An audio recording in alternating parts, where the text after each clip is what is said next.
Ovda London BBC саламатсыздарбы. Эл аралыкчаны спорт жаңылыктары менен тааныштырып, Эрмек Максутова. Багдадда нааразылык акциясына чыккандарды таратуу аракетинде Ирак күчтөрү ок чыгарып, 19 киши каза болду. Кыргызстан Дүйнөлүк банктын бизнес жүргүзүү боюнча рейтингинде реформачыл өлкөлөрдүн алдыңкы 20-сынын сабына кирди. Уюлдук телефонубузду тиктеп көп убакыт өткөрөбүз. Америкалык бир фотограф биз сырттан кандай көрүнөрүбүздү чагылдырды.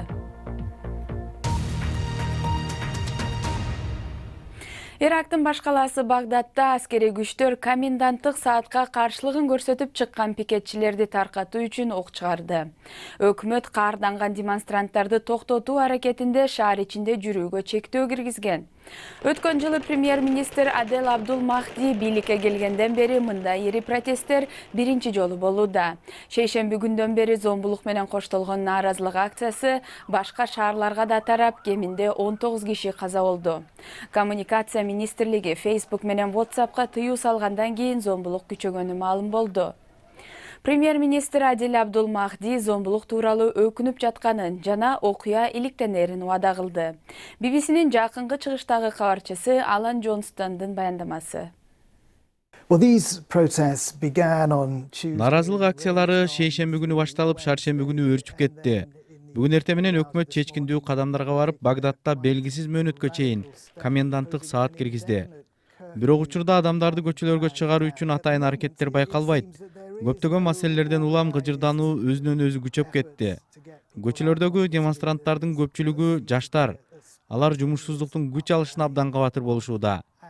Мындан сырткары алар Ирактагы электр энергиясы, суу жана башка коомдук кызматтардын начарлыгына нааразы. Көптөгөн ирактыктар аптаптуу жайда электр энергиясы жетишсиз берилсе да чыдап келишти. Жана алар бийликтеги аткаминерлер арасындагы коррупцияны айыпташууда. Өкмөттү көйгөйлөрдү чечпейт деп кыжырдануу күчөгөн. 2014 жылдын июнь айында байыркы Мосул шаарын өздөрүн ислам мамлекети деп атаган топ басып алып, экстремисттер шаарды 3 жыл бою башкарып турган. 2015 жылы экстремисттер Мосул университетин жана китепканасын өрттөп, философия, укуктануу, илимий жана поэзия китептерин чогултуп, баарын өрттөп салган. ЮНЕСКО муну адамзат тарыхында китептер жыйнагы эң эле зөөкүрдүк менен жок кылынды деп атаган. Кайрадан калыбына келтирилип жаткан Мосул шаарынан баяндама. Бир убакта байыркы Мосул шаары жер бетиндеги эң кооз шаарлардын бири болгон. Кийин 2014 жылы аны ислам мамлекети аттуу топ басып алып, бул талкаланган жерде катуу кармашкан. Байыркы имараттардан урандылар гана калды. 2 жыл мурун шаарды бошотуу учурунда шаар бомбаланып, салгылашуулар болду. Бул Салах Аба Ахмед. Бир учурда анын үйү көз жоосун алган үй эле. Бул жер 5 жылда да кайра калыбына келтирилбейт. Өлкөдө башаламандык болуп жаткандыктан шаарды эч ким калыбына келтирбейт. Ал үчүн каражат бөлүнсө да, жогорку жактагылар уурдап коюшу мүмкүн. Байыркы шаардан чыгып, Тигир дарыясы аркылуу Мосулдун чыгыш тарабына бет алдык. Бул жерде жашоо кайрадан өз калыбына түшө баштагандай.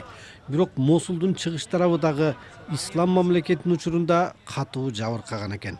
Экстремисттер жакынкы чыгыштагы эң чоң университетти жана анын белгилүү китепканасын басып алышкан. Алар жапайы болуп, миллиондогон китептерди атайын өрттөп, китепкананын имаратына дагы өрт коюшкан. Профессор Ала Хамдон учурда китепкананы толуктоо боюнча эл аралык кампанияны жетектейт. Эмне үчүн экстремисттер китептерди өрттөшөт? Анткени алар коомдогу адамдар үчүн маданий жана билим берүү иконасын жок кылууну каалаган. Экстремисттер адамдарга мындан кийин маданият, билим берүү болбойт деп айткысы келген. Учурда Мосулда жоголгон китептерди кайра калыбына келтирүүдө Британиянын университеттери, кайрымдуулук жана китеп жардам аттуу уюм чоң жардам көрсөтүүдө. Келген китептерди жайгаштыруу маселеси дагы болууда. Бир күндүк китепкана кайра калыбына келет. Ислам мамлекети тобу шаарды талкалап салгандыктан аны кайра калыбына келтирүү үчүн көп жылдар кетет. Куткаруучулар дээрлик ар күнү дагы деле адамдардын сөөктөрүн таап жатышат. Адамдар өлтүрүлүп, китептер өрттөлүп, шаар катуу кыйраган. Китептерди кайра калыбына келтирсе болот, бирок каза болгон адамдарга жан киргизе албайсың. BBC Кыргыз кызматынын берүүсүн көрүп жатасыздар. Жаңылыктар менен тааныштырууну улантабыз. Париж полициясынын башкы кеңсесинин сыртында бир киши бир нече адамга бычак менен кол салды. Франциянын маалымат каражаттары 4 офицер каза болгонун жазышты. Кол салган киши башкы кеңседе иштеп жүргөн жана окуя болгон жерде өлтүрүлгөн. Кечээ күнү француз полициясы полиция кызматкерлерине карата зомбулуктун күчөшү жана өз өмүрүн кыйган учурлардын көбөйүшү тууралуу кабатырланганын билдирип, нааразылык акциясына чыгышкан. Түндүк Корея суу алдында жүргөн кемеден кое берген баллистикалык ракетасы алар чыгарган куралдардын жаңы түрү болгонун тастыктады. Бул түндүк үчүн чоң жылыш себеби Пхеньян өзүнүн территориясынан тышкары башка жерлерден да ракеталарын кое бере алат. Түндүк Корея АКШ менен атомдук куралы тууралуу сүйлөшүүлөр ушул аптада кайрадан жанданарын айткан соң ракеталарын кайрадан сынай баштаган. Түштүк Кореядагы Миттак тайфуну учурунда кеминде 6 киши каза болгону маалым болду. Айрымдар урап калган имараттардын алдында калган. Калгандары сууга чөгүп кеткен. Дагы бир нече киши жаракат алып, кеминде 5 адам дайынсыз болуп жатат. 1500гө жакын тургун тайфун келчү аймактан чыгарылып кеткен эле. Британ өкмөтү Европа биримдигин Brexit боюнча соңку сунушка ийкемдүү жана түшүнүү менен мамиле кылууга чакырды. Европа биримдигинин ортомчулары жаңы сунушта бир нече көйгөй бар экендигин белгиледи. Алардын ичинде Түндүк Ирландия менен Ирландия ортосундагы чек ара маселеси жана жалгыз рынокко айланып калуу коркунучу бар. Кыргызстан Дүйнөлүк банктын бизнес жүргүзүү боюнча рейтингинде реформачыл өлкөлөрдүн алдыңкы 20-сынын сабына кирди.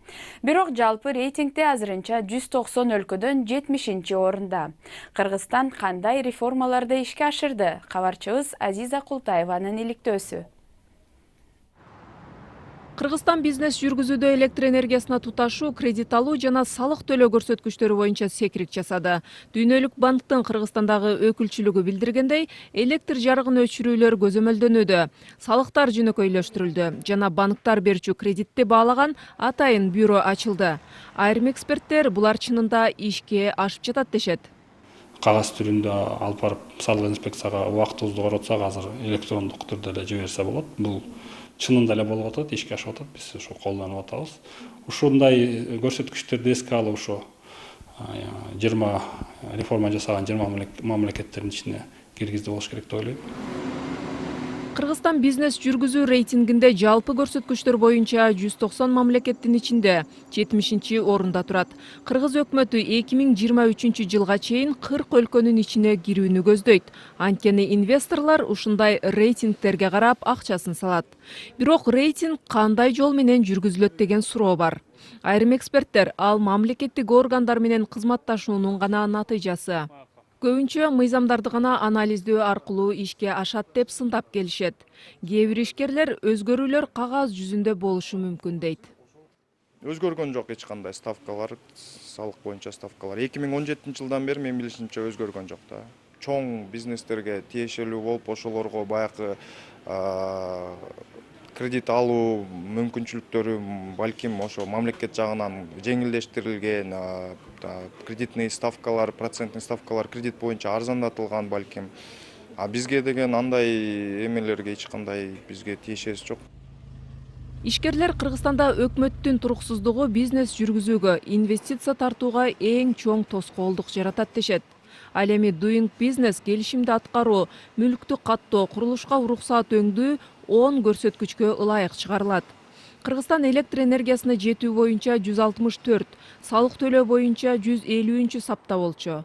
Канча тепкичке секиргени тууралуу доклад 24 октябрда жарыяланат. 3 көрсөткүч боюнча реформа жасай алган 20 өлкөгө коңшу Тажикстан, Өзбекстан жана башка өлкөлөр дагы кирди. Уюлдук телефон жок жашай алат белеңиз? Америкалык бир сүрөтчү бул суроого жооп издеп көрдү. Алып коюу же removed аттуу сүрөттөрдүн көргөзмөсүндө фотограф Эрик Пикерскилл сүрөттөрүндө мобилдик телефондору турган жерди тиктеп отурган кишилерди тарткан.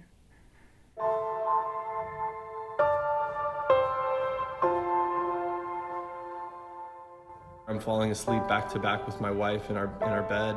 Уктар алдында да жубайым экөөбүз бири-бирибизге далыбызды салып, колдорубузга телефондорубузду алабыз. Уктап кеткенимде телефон колумдан жерге түшөт.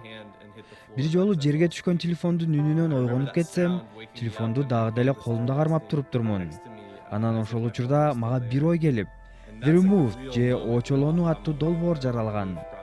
Жубайым экөөбүз чогуу жанаша жүргөнүбүз менен эмоционалдык жана психикалык жактан бири-бирибизден бөлүнүп калганбыз. Close physically, but so emotionally and kind of psychologically separated from one another. I really wanted to decide at the beginning. Башында сүрөткө тартуу стратегиямды аныктап алууну чечким келди.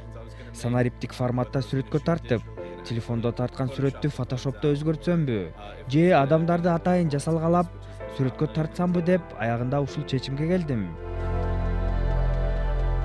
So after I photographed several family members and close Бир канча үй бүлө мүчөлөрүмдү жана жакын досторумду сүрөткө тартып, колумдагы телефонду алып салгандан кийин камерам менен көчөгө чыгып, биздин колдогу экран айланабыздагы элден өзүбүздү оочолонтуп койгонун тарта баштадым. Көчөгө чыгып, айрым адамдарга өзүмдү жана долбоорумду тааныштыра баштадым. Ошентип отуруп, сүрөттөгү каармандарды атайын тургузуп, сүрөтчү катары бардык тарапка көңүл буруп, бир гана каармандардын колундагы телефонун алып салдым. Алар телефонуна сүңгүп кирип кеткенде, айланасында жашоо жүрүп жатканын көрөсүң, бирок алар телефонун карап отура берет. Адам окуя болгон жерде турат, бирок жан дүйнөсү телефонго кирип кеткендей. Айланада эмне болуп жатканына эч көңүл бурбайт. Телефондорду колдорунан алган соң, камерамды каармандарга каратып, сүрөткө тартып алам. Сүрөткө түшкөн каармандар менен мамилем жакшы, аларга дагы кызык болот.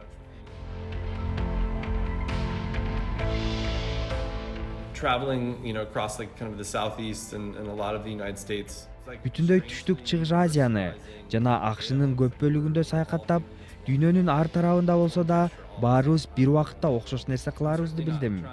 Албетте, мен телефонуңду жогот же ыргытып жибер деп айткым келбейт, бирок чөнтөк телефонду туура колдонуу керек экенин белгилеп кетким келет. Intentional way about how they're using their device.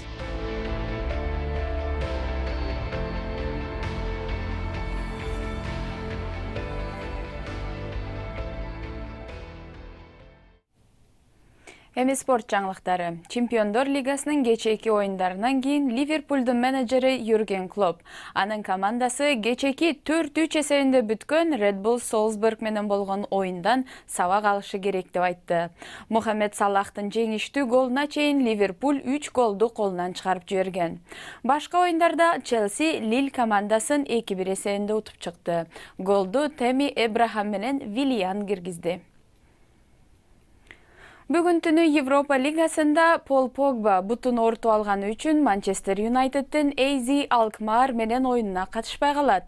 Ал ортодо Арсенал Бельгиялык Стангарт лигди кабыл алат, Клуж болсо Шотландиялык Целтик менен беттешет.